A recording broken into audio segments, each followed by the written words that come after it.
ओम ब्रह्म सत्यम सर्वधार। आज बहुत ही सुंदर प्रसंग को श्रवण करें। ये प्रसंग का नाम है भजन और भोजन। जो आज देश में भयंकर वायरस है, उससे जीव नित परेशान है। और ये ऐसी बात नहीं है कि प्रभु भी बहुत रोते हैं। अगर उनका कोई प्रेमी बिछड़ता है तो ऐसे में प्रभु को मना के रखें तो शायद जो है ये जो इस समय काल मंडरा रहा है हर जीव पर एक भयंकर रूप में, हर जीव की सोच उसी साइड में बनी हुई है। क्या होगा कल आने वाले, ये पता नहीं किस रूप में महामारी आई है। और हर जीव, हर घर, हर देश इस वायरस से परेशान है।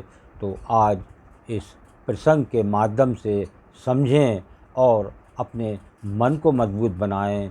प्रभु के चरणों में नित अपना ध्यान लगाएं, सत्संग सुनें, अच्छे विचार सुनें, किसी सत्पुरुष के विचार सुनें तो शायद ये मन मजबूत होगा और वो इस कोरोना काल में भय मुक्त हो सकता है। तो श्रवण करें भजन और भोजन।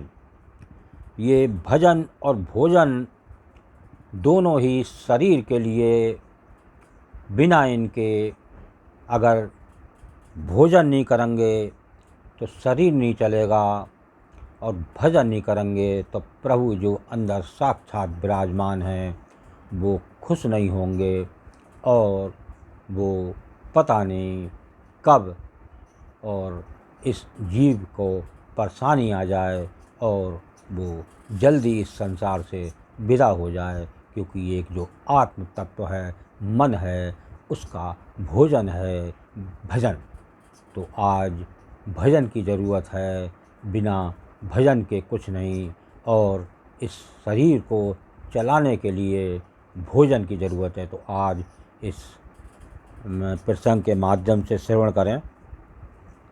एक भिखारी एक सेठ के घर के बाहर खड़ा होकर भजन गा रहा था और बदले में खाने को रोटी मांग रहा था। सेठानी काफ़ी देर से उसको कह रही थी, आ रही हूँ। रोटी हाथ में थी पर फिर भी कह रही थी कि रुको, आ रही हूँ। भिखारी भजन गा रहा था और रोटी मांग रहा था। सेठ ये सब देख रहा था पर समझ नहीं पा रहा था। आखिर सेठानी से बोला, रोटी हाथ में लेकर खड़ी हो, वो भार मांग रहा है, उसे कह रही हो आ रही हूँ, तो उसे रोटी क्यों नहीं दे रही हो? सेठानी बोली, हाँ रोटी दूंगी, पर क्या है ना कि मुझे उसका भजन बहुत प्यारा लग रहा है। अगर उसको रोटी दूंगी तो वो आगे चला जाएगा, मुझे उसका भजन और सुनना है। उसके भजन से वो मन मुग्ध हो गई और वो उस रोटी को भी देना भूल गई। इतनी मस्त ये है प्रभु की लीला। अगर भजन में जीव मस्त है, प्रभु के चरणों में जीव मस्त है, तो उसे कुछ याद नहीं रहता। एक मस्ती ही एक प्रभु उसे देते हैं, अब वो नित एक प्रसन्न चित्त रहता है। आगे श्रवण करें।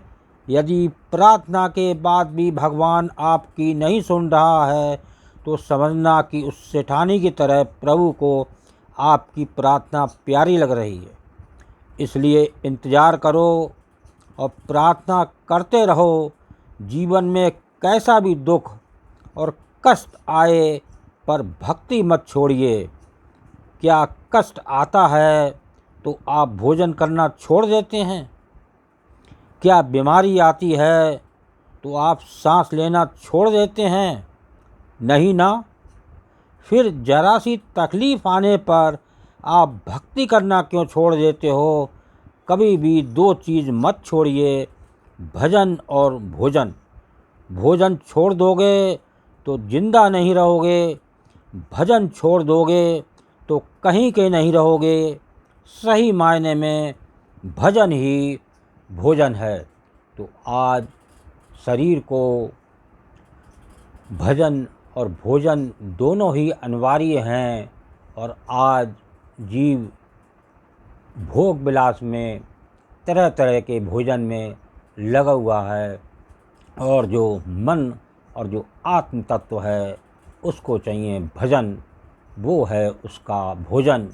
तो उसके प्रति वो जीव मूर्ख बना हुआ है, अंधा बना हुआ है, और अपने शरीर पर लगा हुआ है, इस देह पे लगा हुआ है कि मेरी देह बनी रहे, मेरे रिश्तेदार बने रहें, मेरा परिवार बना रहे, लेकिन चाहे प्रभु को एक ताक पे रखे हुए हैं। ये बड़े शर्म की बात है।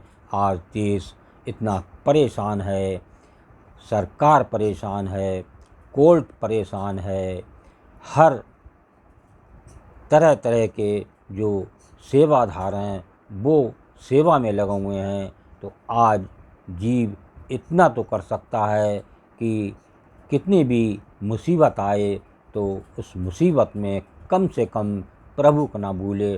क्या आज जो वायरस है, जो मुसीबत में है, कोई साथ दे पा रहा है? कोई पड़ोसी साथ दे पा रहा है? कोई रिश्तेदार साथ दे पा रहा है? कोई बाहर रिश्तेदार है वो क्या साथ दे पा रहा है?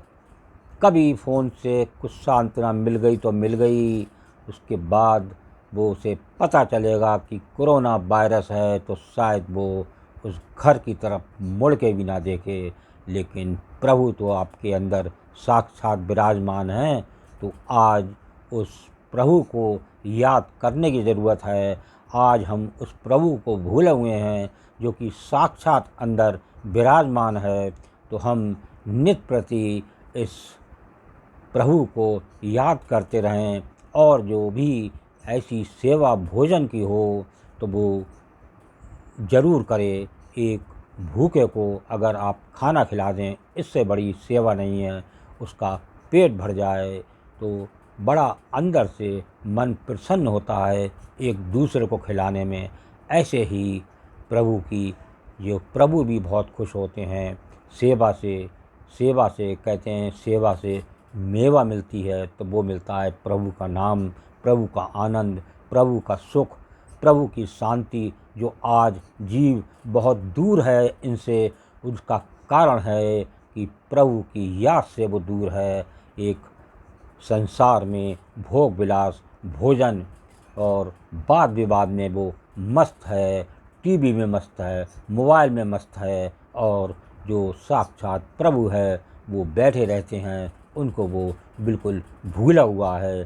तभी आज इतना बड़ा संकट देश के ऊपर छाया हुआ है, और वो कोई सुनने वाला नहीं है। अगर आज भी जीव इस प्रभु से माफ़ी मांग ले तो शायद बहुत जल्द इस वायरस से छूट मिल सकती है, और आप आनंद की एक खान में अपना प्रभु की चरणों में आप जा सकते हैं, और नित्य प्रति आप आनंद और सुख प्राप्त करेंगे, शांति प्राप्त करेंगे।